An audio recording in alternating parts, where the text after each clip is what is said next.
Hi friends, இந்த வீடியோல வந்து SIP னா என்ன, SIP யூஸ் பண்ணி நீங்க எப்படி வந்து உங்க வெல்த் வந்து கிரியேட் பண்ணணும் அப்படின்றத பத்தி டீடைலா பார்க்கலாம்.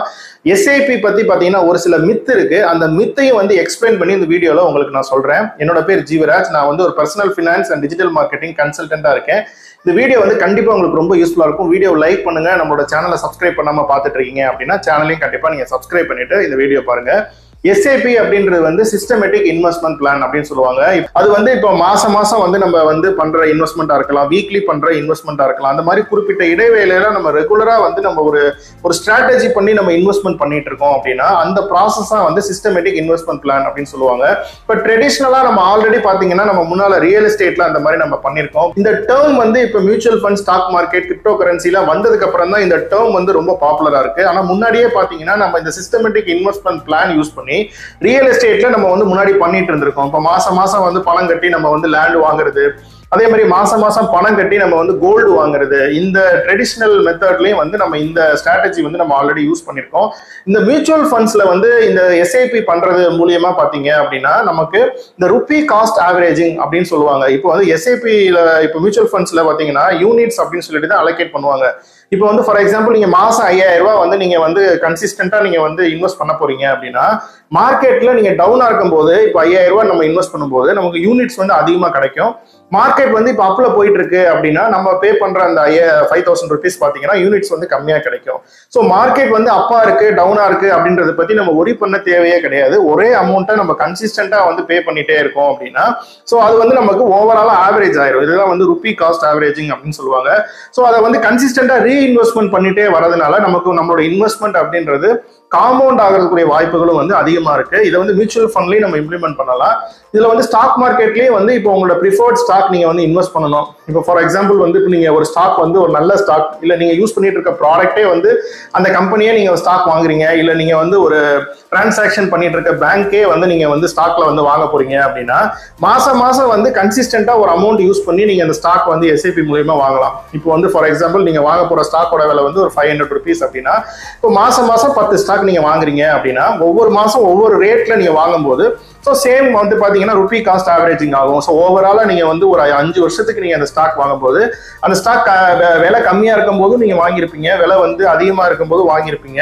ஸோ ஓவராலா ஒரு லாங் பீரியடுக்கு நீங்க இன்வெஸ்ட்மெண்ட் பண்ணும்போது உங்களுக்கு அந்த இது வந்து உங்களுக்கு காம்பவுண்ட் ஆகி கிடைக்கிறதுக்குரிய வாய்ப்புகள் இருக்கு. பிளஸ் வந்து அந்த காஸ்ட் வந்து உங்களுக்கு ஆவரேஜ் ஆகி வந்திருக்கும். ஸோ இதுதான் SIP அப்படின்ற மாதிரி சொல்லுவாங்க.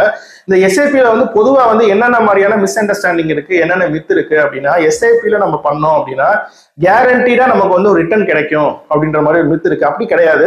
இந்த SIP அப்படின்றது வந்து ஒரு ப்ராசஸ் தான். இப்போ வந்து நம்ம பல்காவும் நம்மளால இன்வெஸ்ட்மெண்ட் பண்ண முடிஞ்சா பண்ணலாம். பட் பல்கா பண்ணும்போது மார்க்கெட் வந்து நமக்கு அப்ல இருக்கு, நம்ம பண்ணதுக்கு அப்புறம் மார்க்கெட் டவுன் ஆயிடுச்சுன்னா நம்ம இன்வெஸ்ட் பண்ற வேல்யூ வந்து பாத்தீங்கன்னா இமிடியேட்டா வந்து டவுன் ஆயிரும். ஸோ அதனால வந்து நம்ம சிஸ்டமேட்டிக்கா ஒரு கன்சிஸ்டன்ட் இன்டர்வல்ல நம்ம பண்ற இந்த ப்ராசஸ் தான் வந்து நமக்கு வந்து ஹெல்ப்பா இருக்கும். ஸோ இப்படி பண்றதுனால நமக்கு கேரண்டீடா இவ்வளவு ரிட்டர்ன்ஸ் வரும் அப்படின்ற மாதிரியும் கிடையாது. நம்ம வந்து பொறுமையா நம்ம வந்து கரெக்டா நம்ம எப்படி சூஸ் பண்றோம் அப்படின்றது ரொம்ப ஒரு முக்கியமான விஷயம். நீங்க எந்த மியூச்சுவல் ஃபண்ட்ல நீங்க இன்வெஸ்ட்மெண்ட் பண்றீங்க அப்படின்றது ரொம்ப ஒரு முக்கியமான விஷயம். ரெண்டாவது மித் வந்து பாத்தீங்க அப்படின்னா இப்போ ஈக்விட்டி ரிலேட்டட் மியூச்சுவல் ஃபண்ட் மட்டும்தான் SIP பண்ண முடியும் அப்படின்ற மாதிரியும் திங்க் பண்றாங்க. இப்போ ஈக்விட்டி ரிலேட்டட் மியூச்சுவல் ஃபண்ட்னா என்ன அப்படின்னா ஷேர் மார்க்கெட்ல இன்வெஸ்ட்மெண்ட் பண்ணக்கூடிய மியூச்சுவல் ஃபண்ட்ஸ். அப்படி கிடையாது. Not only equity mutual fund கிடையாது, டெப்ட் மியூச்சுவல் ஃபண்ட் அப்படின்னு சொல்லிட்டு இருக்கு. இது வந்து ரிஸ்க் ரொம்ப கம்மியா இருக்கும். பேலன்ஸ்டு ஃபண்ட் அப்படின்னு சொல்லியிருக்கு, ஹைபிரிட் ஃபண்ட் அப்படின்னு சொல்லிட்டு இருக்கு. இப்போ ஈக்விட்டி ஃபண்ட் தவிர மற்ற ஃபண்ட்லயும் உங்களால வந்து இந்த SIP அப்படின்ற ப்ராசஸ்ல இன்வெஸ்ட்மெண்ட் வந்து பண்ண முடியும். இன்னொரு காமனான மித் என்ன அப்படின்னா இப்போ வந்து ஒரு எக்ஸ்பீரியன்ஸ்டு ட்ரேடர்ஸ் வந்து டைமிங் பார்த்து மார்க்கெட்ல இன்வெஸ்ட்மெண்ட் பண்ற மாதிரி வந்து SIP பண்றவங்களும் டைமிங் பார்த்து இன்வெஸ்ட்மெண்ட் பண்ணணும் அப்படின்ற மாதிரியான ஒரு மித் இருக்கு. SIP அப்படின்றதே வந்து மார்க்கெட்டை உங்களால டைமிங் பண்ண முடியாது. நீங்க வந்து ஒரு பிகினர் லெவல்ல இருக்கீங்க அப்படின்றனாலதான் வந்து இந்த ஸ்ட்ராட்டஜியே பாத்தீங்கன்னா உங்களுக்கு வந்து ஹெல்ப்ஃபுல்லா இருக்கும். நீங்க வந்து மார்க்கெட் வந்து என்ன மாதிரி பெர்ஃபார்ம் ஆகிட்டு இருக்கு, எப்போ அப்ல ஆகுது, எப்போ டவுன் ஆகுது அப்படின்ற மாதிரி நீங்க பார்க்க வேண்டிய அவசியமே கிடையாது. SIP அப்படின்றது நீங்க ஒரு டேட் வந்து ஃபிக்ஸ் பண்ணிட்டீங்க, ஒரு ஆட்டோ டெபிட் நீங்க போட்டுட்டீங்க அப்படின்னா அந்த டேட்டுக்கு அந்த அமௌண்ட்டுக்குரிய யூனிட்ஸ் வந்து உங்களுக்கு வந்து அலோகேட் வந்து பண்ணிடுவாங்க. இன்னொரு காமனான மித் என்ன இருக்கு அப்படின்னா ஸ்மால் இன்வெஸ்டர்ஸ் தான் வந்து SIP பண்ணணும். இப்போ வந்து பெரிய இன்வெஸ்டர், லார்ஜ் இன்வெஸ்டர் வந்து SIP வந்து பண்ண தேவையில்லை அப்படின்ற மாதிரியான ஒரு மித் இருக்கு. SIP அப்படின்றது ஒரு ப்ராசஸ் தான். நான் சொன்ன மாதிரி மாதிரி இப்போ வந்து நீங்க 500 rupees வந்து மாசம் மாசம் கட்டினாலும் அது வந்து எஸ்ஐபி தான். இது மாசம் மாசம் நீங்க வந்து ஒரு 25,000 ரூபாய் நீங்க வந்து எஸ்ஐபி பண்ணாலும் அதுவும் வந்து ஒரு ஸ்ட்ராட்டஜி தான். ஸோ வந்து நீங்க ஒரு வெல்த் இன்வெஸ்டரா இருக்கீங்க, இல்ல வந்து நீங்க ஒரு லார்ஜ் இன்வெஸ்டரா இருக்கீங்க அப்படின்னா நீங்களும் வந்து மாசம் மாசம் வந்து உங்களால எவ்வளவு அமௌண்ட் உங்களால இன்வெஸ்ட்மெண்ட் பண்ண முடியும், நீங்க இன்வெஸ்ட்மெண்ட் பண்ற அமௌண்ட்டை வந்து டைவர்சிஃபை பண்ணி நீங்க பண்றதுதான் வந்து முக்கியமான விஷயம். நீங்க என்ன மாதிரி ஸ்டாக் நீங்க செலக்ட் பண்றீங்க, மியூச்சுவல் ஃபண்டா இருந்தா நீங்க என்ன ஃபண்ட் செலக்ட் பண்றீங்க. ஸோ நீங்க வந்து இப்போ ஒரு 20,000 நீங்க வந்து மந்த்லி எஸ்ஐபி பண்றீங்க அப்படின்னா 20,000 ஒரே ஃபண்ட்ல நீங்க வந்து இன்வெஸ்ட்மெண்ட் பண்ணணும் அப்படின்ற அவசியமும் கிடையாது. நீங்க ஒரு 5 ஃபண்ட் நீங்க டைவர்சிஃபை பண்ணி கூட பண்ணலாம். இப்போ ஃபார் எக்ஸாம்பிள் வந்து இப்போ நீங்க ஒரு யங் இன்வெஸ்டரா இருக்கீங்க அப்படின்னா 80% ஈக்விட்டி, ஒரு 20% டெப்ட் ஃபண்ட்ல நீங்க பண்ணலாம். இல்ல ஒரு கன்சர்வேட்டிவ் இன்வெஸ்டரா இருக்கீங்க அப்படின்னா 60% ஈக்விட்டி, ஒரு 40% வந்து டெப்ட் ஃபண்ட்ல நீங்க அலோகேட் பண்ணி நீங்க வந்து பண்ணலாம். எஸ்ஐபி மூலியமா நம்ம வந்து இமீடியட்டா ஒரு வெல்த் வந்து நம்மளால கிரியேட் பண்ணிட முடியும். ஷார்ட் டைம்ல வந்து நமக்கு வந்து ஒரு பெரிய growth கிடைக்கும் அப்படின்ற மாதிரியான ஒரு மித் இருக்கு. இப்போ வந்து எஸ்ஐபி அப்படின்ற ப்ராசஸ்ல நீங்க வந்து எந்த ஃபண்ட் செலக்ட் பண்ணிருக்கீங்க, அந்த ஃபண்டுக்கு எவ்வளவு வெயிட்டிங் பீரியட் இருக்கு, நீங்க எவ்வளவு லாங் டேர்ம்ல நீங்க வெயிட் பண்ணி கன்சிஸ்டன்டா நீங்க இன்வெஸ்ட்மெண்ட் பண்றீங்க அப்படின்றத வந்து ரொம்ப முக்கியமான விஷயம். உங்களோட ஏஜுக்கு தகுந்த மாதிரி உங்களோட ரெக்யர்மெண்ட்டுக்கு தகுந்த மாதிரி நீங்க ஃபண்ட் செலக்ட் பண்ணி அதை வந்து நீங்க கன்சிஸ்டன்டா இன்வெஸ்ட் பண்ண வேண்டியது ரொம்ப முக்கியமான விஷயம். இப்போ வந்து இப்போ வந்து ஃபார் எக்ஸாம்பிள் மார்க்கெட் வந்து டவுன் ஆயிடுச்சு, நான் வந்து இப்போ எஸ்ஐபி பண்ண வேணாம்னு சொல்லி ஸ்டாப் பண்ணிட்டீங்க அப்படின்னா கண்டிப்பா அதனால நமக்கு தான் லாஸ் ஆகும். மார்க்கெட் வந்து டவுனா இருக்கும் போது தான் வந்து நம்ம எஸ்ஐபி வந்து கண்டினியூ பண்ணணும். அப்போ இந்த மாதிரி பண்ணும்போது தான் இப்போ நான் ஏற்கனவே சொன்ன மாதிரி உங்களுக்கு வந்து இந்த ருபி காஸ்ட் ஆவரேஜிங் அப்படின்றது ஒர்க் அவுட் ஆகும். மார்க்கெட் டவுனா இருக்கும் போது தான் நமக்கு யூனிட்ஸ் வந்து அதிகமா கிடைக்கும். ஸோ அதனால வந்து கன்சிஸ்டன்டா நம்ம வந்து நம்மளோட எஸ்ஐபியை கண்டினியூ பண்ணும்போது ஒரு லாங் டேர்ம்ல நம்ம வந்து ஒரு வெல்த் ஜென்ரேட் பண்றதுக்குரிய வாய்ப்புகள் வந்து அதிகமா இருக்கு. இப்போ எஸ்ஐபி கால்குலேட்டர்ல நான் மாசம் வந்து 10,000 rupees நான் இன்வெஸ்ட் பண்றேன். ஒரு 30 இயர்ஸ்க்கு நான் இன்வெஸ்ட்மெண்ட் பண்ண போறேன். ஒரு ஆவரேஜா மியூச்சுவல் ஃபண்ட்ஸ்ல ரிட்டர்ன்ஸ் பாத்தீங்கன்னா 12% இன்ட்ரெஸ்ட் கிடைக்குது.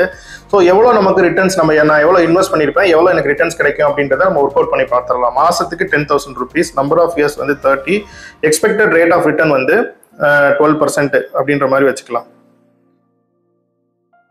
அப்படின்னா டோட்டலா 36 lakhs வந்து இன்வெஸ்ட் பண்ணிருப்போம். நமக்கு கிடைச்ச மெச்சூரிட்டி பார்த்தீங்கன்னா 3,52,99,138 rupees வந்து நமக்கு மெச்சூரிட்டி வந்து கிடைச்சிருக்கும். இதே வந்து ஃபார் எக்ஸாம்பிள் 20 இயர்ஸ்ன்னு சொல்லி நம்ம பார்க்கலாம். இப்போ 20 இயர்ஸ்க்கு நான் அதே 10,000 rupees நான் இன்வெஸ்ட் பண்றேன். 20 இயர்ஸ்க்கு இன்வெஸ்ட் பண்றேன். 12% ரிட்டர்ன்ல நான் 24 lakhs வந்து இன்வெஸ்ட் பண்ணிருப்பேன். எனக்கு வந்து மெச்சூரிட்டி பார்த்தீங்கன்னா 99,91,479, 1 crore வந்து எனக்கு மெச்சூரிட்டியா ஆவரேஜா வந்து நமக்கு கிடைக்குது. ஸோ இதுதான் வந்து ருபி காஸ்ட் ஆவரேஜிங், இதுதான் காம்பவுண்டிங் எஃபெக்ட் அப்படின்ற மாதிரி சொல்லலாம். இப்போ வந்து கன்சிஸ்டன்டா நம்ம வந்து இப்போ ஒரு லாங் டேர்ம்ல நம்ம வந்து இந்த எஸ்ஐபி பண்ணும்போது கண்டிப்பா நான் போட்டிருக்கிறது வந்து ஒரு ஆவரேஜ் ரிட்டர்ன் தான் போட்டிருக்கேன். 12% அப்படின்றது ஒரு ஆவரேஜ் ரிட்டர்ன் தான். கண்டிப்பா வந்து ஈவன் ஒரு சில மியூச்சுவல் ஃபண்ட்ஸ் எல்லாம் பாத்தீங்கன்னா இப்போ mid cap, small cap fund, இப்போ ஹைபிரிட் ஃபண்ட் எல்லாம் பாத்தீங்கன்னா 13%, 15%, ஈவன் 20-25% கொடுக்கக்கூடிய ரிட்டர்ன்ஸ் கொடுக்கக்கூடிய ஃபண்ட்ஸ் எல்லாமே அவைலபிளா இருக்கு.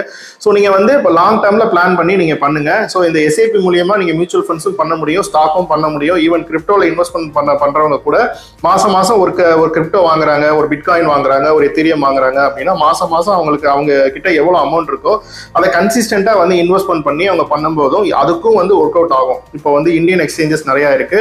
ஸோ அதுலயும் நம்ம அக்கௌண்ட் ஓபன் பண்ணி அதுலயும் மாசம் மாசம் வந்து இப்போ நம்மளால வந்து ஒரு 1,000 rupees நம்மளால இன்வெஸ்ட்மெண்ட் பண்ண முடியும் அப்படின்னா நம்ம அதுவும் நம்மளால பண்ண முடியும். இந்த எஸ்ஐபி அப்படின்ற ஸ்ட்ராட்டஜி வந்து ஒரு நார்மல் மிடில் கிளாஸ், ஒரு நார்மல் பர்சன் இன்வெஸ்ட்மெண்ட் பண்ணி ஒரு லாங் டேர்ம்ல வெல்த் ஜென்ரேட் பண்றதுக்கு இந்த ஸ்ட்ராட்டஜி வந்து ரொம்ப யூஸ்ஃபுல்லா இருக்கும். இந்த வீடியோவை கண்டிப்பா வந்து இன்வெஸ்ட்மெண்ட் பண்ணணும், நல்ல வெல்த் ஜென்ரேட் பண்ணணும் அப்படின்ற மாதிரியான மைண்ட் செட்ல இருக்கக்கூடிய உங்களோட ஃப்ரெண்ட்ஸ் அண்ட் ரிலேட்டிவ்ஸ் எல்லாருக்கும் ஷேர் பண்ணுங்க. இந்த வீடியோவை லைக் பண்ணுங்க, நம்மளோட சேனலை கண்டிப்பா சப்ஸ்கிரைப் பண்ணுங்க.